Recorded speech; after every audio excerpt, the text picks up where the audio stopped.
Hi, everybody. So here's my responses to week 6. I think I want to answer the first question first, of course. I think in terms of Schechner, the word that I would use is codependence or interdependence. Sorry, it's a bit loud. I'm around a bunch of students. We're doing midterm evaluation, so I have to be available to my students. Sorry. But I use interdependence or codependence in relationship to Schechner because his argument, at least in the first article, seemed to be showcasing how, one, we need to recognize the fact that we have been using expressions and experiences of other people for centuries, right? Or for a long period of time, just without ever really taking stock of it. But then, even more so, that in order to survive and to continue to survive going forward, he makes the argument that we need to, my word, increase, or we need to respect that codependent or interdependent cultural borrowing that we've been using. I think in terms of the second author, I can't pronounce his name.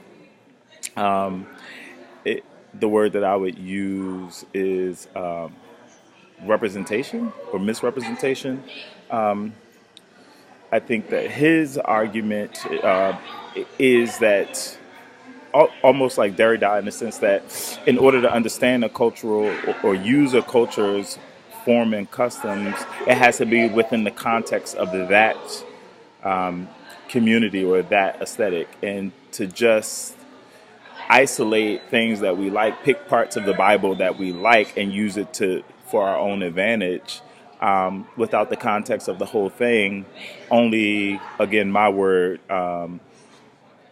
disrespects the culture or bastardizes the cultures in which we're borrowing.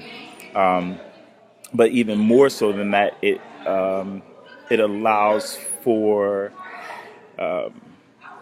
if we intersect power, it allows for the people to capitalize and profit on the expressions of other people without giving them the ability to use their own forms and cultures for themselves.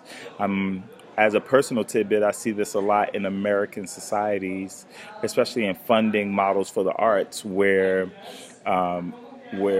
specifically as an African American, to do works based on African American subject matter, especially when I was younger, it was derivative or viewed as derivative of the Ailey model, as if that's the only aesthetic that could be born of the black experience because it's Alvin Ailey, and anybody else doing that same sort of thing, even if it is true in their lived experience, is judged based on the Ailey model and would not get funding because their work was deemed derivative. However, if a white artist chose to use the same subject matter for their work, and I'm thinking right now of David Parsons' work Shining Star for the Alvin Ailey American Dance Theater that was choreographed, I want to say, in the year 2001 or 2002, in which he used Earth, Wind, and Fire, and the dancers had on afros. It was revolutionary. It was different. New York Times raved on and on about it.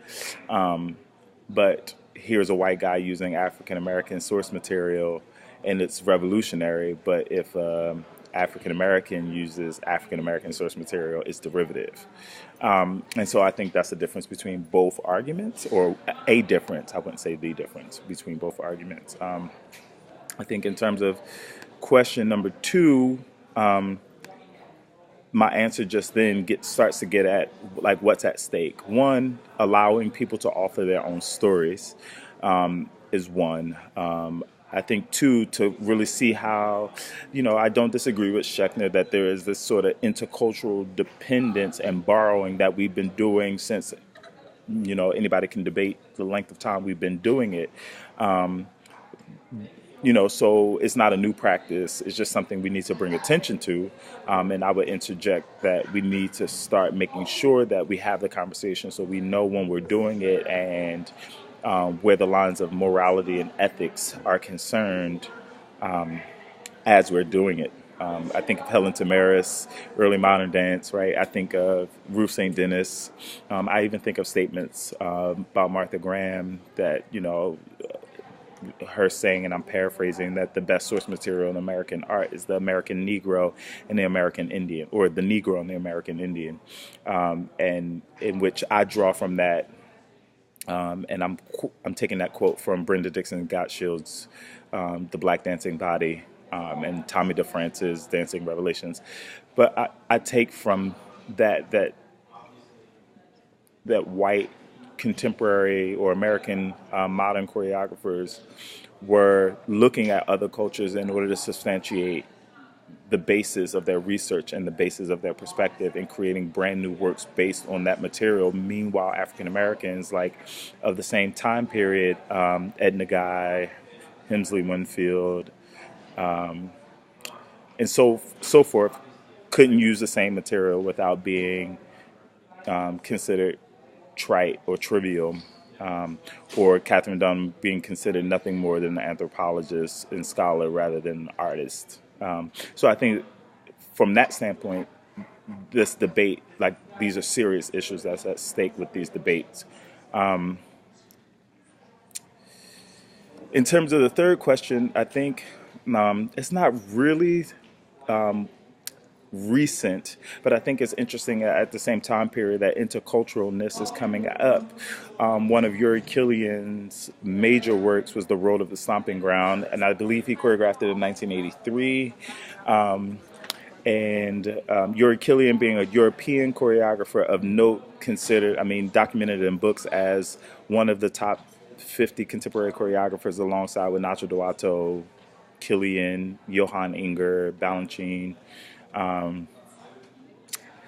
Mark Morris, so forth. But The Road of the Stomping Ground was the development of Yuri Killian's interactions with the Aboriginal community in Australia, and took very specific forms and customs, movements and symbols, and created a work that is based on his interpretation, not of the culture itself, but using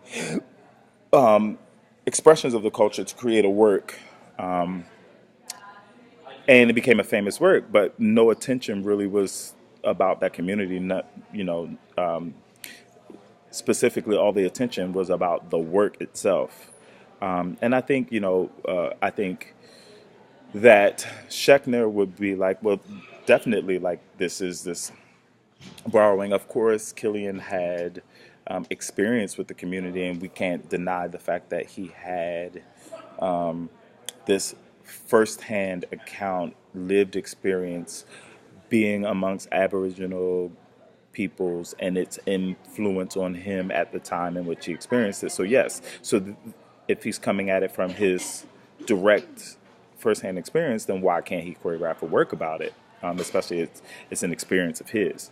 Whereas on the other hand, the second author would say, yes, you have this experience, but yet you're just taking from it, and not really shedding light on the people itself within its context, because you haven't lived the context in which those gestures arrived, or you haven't had the experience from that community in which this form or that subject matter derived. And so there, you're not really bringing truth to it. You're just bastardizing it or taking it and misrepresenting the value of a culture because you like the symbols or the expressions of it.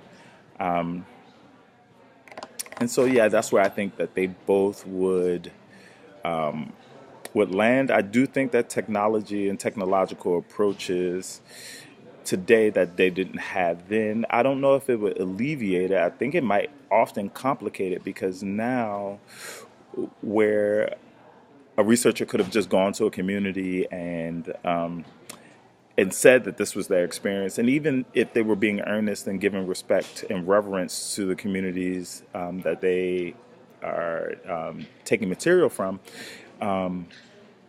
and now people have the ability to research it for themselves easily on their phones or on computers or wherever, and really judge whether they believe that the choreographer's execution and intent were aligned, and then question ethics and aesthetics at the same time. And then also question aesthetics in relationship to profitability or commoditizing or commodification off of appropriation, like all of these things start to get at the debate as a result of the increases in technology, just the technology of the phone, and people's ability to fact check and research beyond just taking an artist's word for it like we had to do in early modern dance periods. Of course, then there were still books and still intercontinental travel, but the fast ways that technology allows for information to come at people's hands allows for us to engage more readily in debates